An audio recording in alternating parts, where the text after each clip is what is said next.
대통령과 대통령 가족이 받으신 것은 일단 그것은 다 국고에 귀속되는 것으로 이미 대통령실에서 이 액에 대해서 사적으로 취하지 않고 국고 기소를 시켰다고 밝혔고, 그동안 여권에서는 김건희 여사가 재미교포 목사에게 받은 명품백은 국고라고 입을 모았는데요.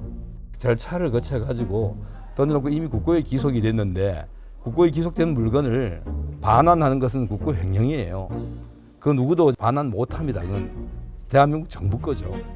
받자마자 나라 재산이 됐으니 이걸 돌려주면 국고 횡령이라는 겁니다. 그런데 최근 검찰 조사를 받은 대통령실 행정관에 따르면 김 여사가 명품백을 받은 뒤 돌려주라 지시했다고 하죠. 그럼 김 여사가 국고 횡령을 지시했다는 건가요?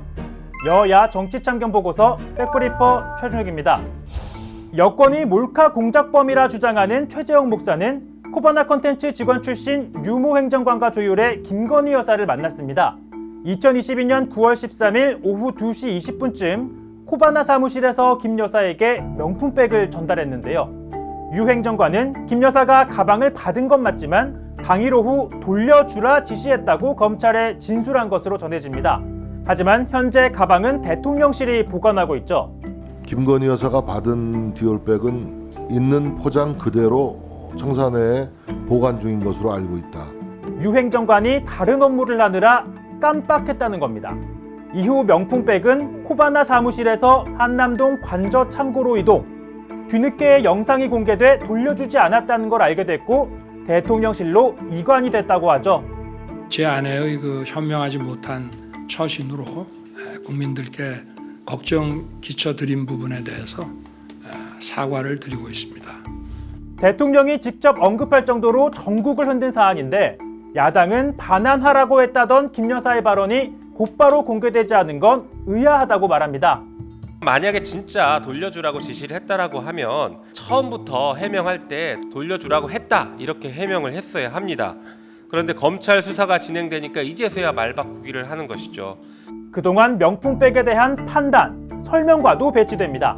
대통령 기록물 관리법만 특이하게 그냥 수수하는 그 순간 바로 소유권이 국가에 기속되도록 되어 있습니다. 권익위뿐 아니라 친윤 핵심 이철규 의원도 같은 입장이었죠.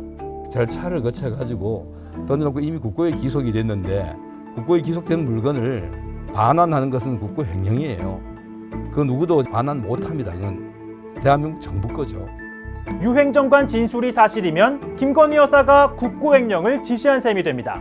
대통령 기록물이면 반환을 지시한 것 역시 대통령 기록물법 위반 논란에 휩싸일 수밖에 없습니다. 거짓말을 하다 보니 이리 가도 범죄이고 저리 가도 범죄가 지금 성립되는 상황입니다. 물론 대통령실은 명품백이 대통령 기록물인지 아닌지 아직 최종 판단이 내려지지 않았다는 입장인데요. 김건희 여사 명품백 수수에 대해서 대통령 기록물이라고 보십니까? 대통령 기록물 여부에 대한 판단은 아직 그 시기가 도래하지 않았습니다. 보통 금년 말까지 그 판단을 해야 되는데 김 여사 지시대로 반환해야 하는 물건이었다면 명품백은 대통령 기록물이 아닌 게 됩니다. 정리하자면 반환하면 횡령이라 했는데 반환하라 지시를 내렸다는 모순이 벌어진 상황. 이제 와서 그 얘기를 하는 것은 만들어진 진술이다. 나중에 이것을 법리적으로 검토를 했겠죠. 그러면 그것이 이렇게 하면 유리하지 않을까? 이렇게 해서 정리된 것이 아닌가 싶습니다. 의심스럽습니다. 결국 야당은 김 여사에 대한 수사가 임박하자 명품백의 성격을 새롭게 규정하고 그 책임을 행정관에게 떠넘기려 한다고 의심합니다. 윤석열 정권은 도마뱀 정권입니까? 너무 기가 막혀서 말문이 막힐 정도로 황당합니다. 누가 봐도 꼬리 자르기 시도입니다. 김건희 여사 측은 형사처벌 규정이 없는 사건으로 누군가에게 책임을 뒤집어 씌울 수 없다며 꼬리 자르기란 발언은 어불성설이라고 반박했습니다. 그러면서 영부인은 유 행정관에게 바로 돌려주면 기분이 상할 수도 있으니 기분 나쁘지 않도록 추후 돌려주라고 지시했다며 이에 포장 그대로 계속 보관하게 된 것이라고 주장했습니다. 다만 김 여사의 측근인 행정관이 돌려주라는 지시를 깜빡하고 명품백이 코바나 사무실에서 관저로 옮겨지고 1년이 지나서야 존재를 파악했다는 입장 등은 의문이 남는데요. 결국 많은 국민이 납득하기 위해선 검찰이 다른 경로를 통해서라도 의문점들을 해소해야 할 것으로 보입니다.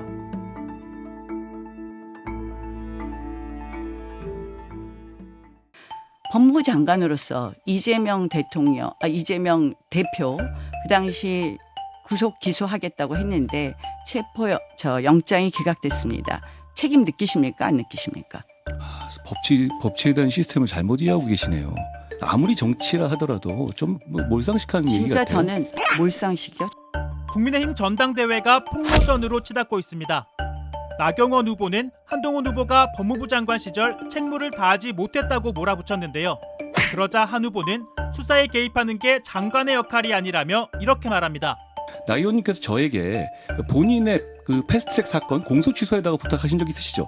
저는 거기에 대해서 제가 그럴 수 없다고 말씀드렸고요.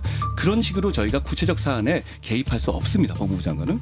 2019년 민주당이 공수처 설치 법안을 신속 처리 안건으로 정하는 과정에서 당시 야당 원내대표였던 나 의원은 물리적 충돌이 발생해 재판에 넘겨졌고 아직도 진행 중입니다. 한 후보 말이 맞다면 정권이 바뀐 뒤 나경원 의원이 법무장관에게 검찰이 해당 사건에 대한 소를 취소할 것을 요청했다는 건데요. 그거는 구체적 사건이 아니라요. 실질적으로는 그거는요 저의 유무죄에 관한 것이 아니라 우리 헌법과 법치를 바로 세우느냐 아니냐의 문제입니다. 요청한 건 맞지만 나경원 개인을 위한 게 아니라고 반박했습니다. 온몸으로 막았습니다.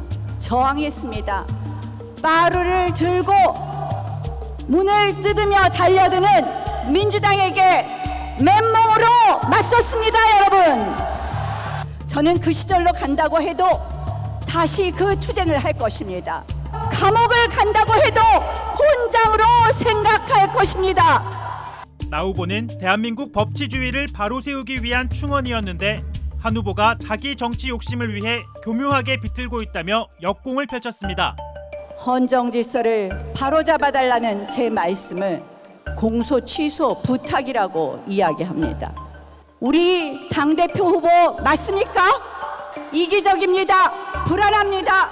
보수 가치에 대한 책임감도 보수 공동체에 대한 연대의식도 없는 당대표에게 저희는 당을 맡길 수 없습니다. 절대 안 됩니다, 여러분. 원희룡 후보 또한 무차별 총기 난사다. 이러다 다 죽는다며 한 후보 비판에 동참했는데요. 소중한 동지를 야당의 정치 수사 대상으로 던져버린 결과가 되었습니다. 한동훈 후보의 입 리스크, 우리 당의 새로운 위험으로 등장했습니다.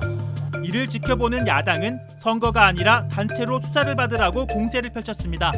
윤석열 정권이나 국민의힘 사람들은 수사나 기소를 자신들의 권리로 여기며 사적 인연에 따라 청탁도 하고 그럽니까? 이게 윤석열 대통령이 말하던 법과 원칙입니까? 나경원 후보께서는 대한민국의 헌법과 법치 운운하지 말고 판사 출신 국회의원으로서 자신이 자행한 공소 취소 청탁 사건에 대한 입장을 밝히고 국민 앞에 석고되지 하십시오. 법무장관 출신 조국 전 조국혁신당 대표도 자신의 사건을 청탁한 나경원 후보뿐 아니라 불법 청탁을 받고도 신고하지 않은 한동훈 후보 모두 수사를 받아야 한다고 요구했습니다. 당권 레이스 막바지를 향해 달려가는 국민의힘. 폭력 사태에 이어 폭로전까지 벌어지며 이러다 다 죽는다는 말까지 나오는 상황인데요. 누가 당대표가 되든 그 후 폭풍 감당하긴 쉽지 않아 보입니다.